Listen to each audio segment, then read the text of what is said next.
From the Newstalk ZB newsroom, this is Newsfix. In this update, incoming Prime Minister Chris Luxon says New Zealanders have shown their mood for change.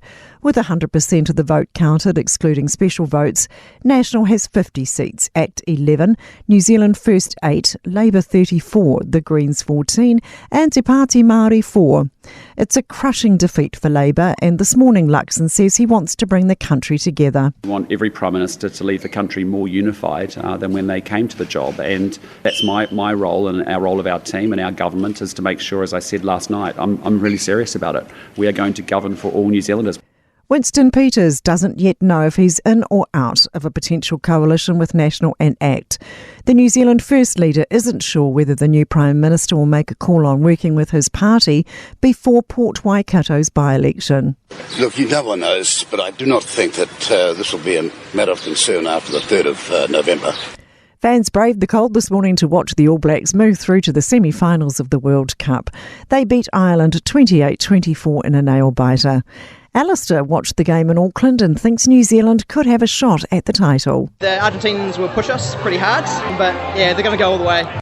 Australia's Labor Party has also had a tough night. Australians voted overwhelmingly against changing the constitution to create an Indigenous advisory panel. PM Anthony Albanese says it's not the result he hoped for, but he respects voters' decisions. When we reflect on everything happening in the world, we can all give thanks that here in Australia we make the big decisions peacefully and as equals, with one vote, one value. Christchurch City Council is urging residents to take extra caution around parks and trees as the wind picks up. Strong wind warnings apply to the lower North Island, Marlborough and the Canterbury High Country. People in Westland and inland south of Canterbury are being told to prepare for heavy rain. That's news. In sport, the All Blacks have won one of the all-time great Rugby World Cup contests, knocking Ireland out of the tournament at the quarter-final stage. New Zealand squeezed home 28-24 against the world number one, halting Ireland's 17-match winning streak and ensuring the Irish maintain their infamous record of never winning a World Cup playoff contest. Player of the match, Ardie Savia, says the match was a battle and the All Blacks didn't miss a beat when handed yellow cards for Aaron Smith and Cody Taylor. To be honest, kind of didn't notice.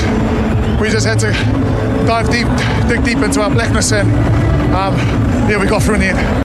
New Zealand will meet Argentina in one semi-final after the Pumas upset Wales 29-17 in Marseille. The Kiwi Ferns have opened their Pacific Cup Rugby League campaign with a 16-10 loss to the Jillaroos in Townsville.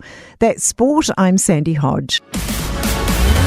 For more news, listen to Newstalk ZB live on iHeartRadio.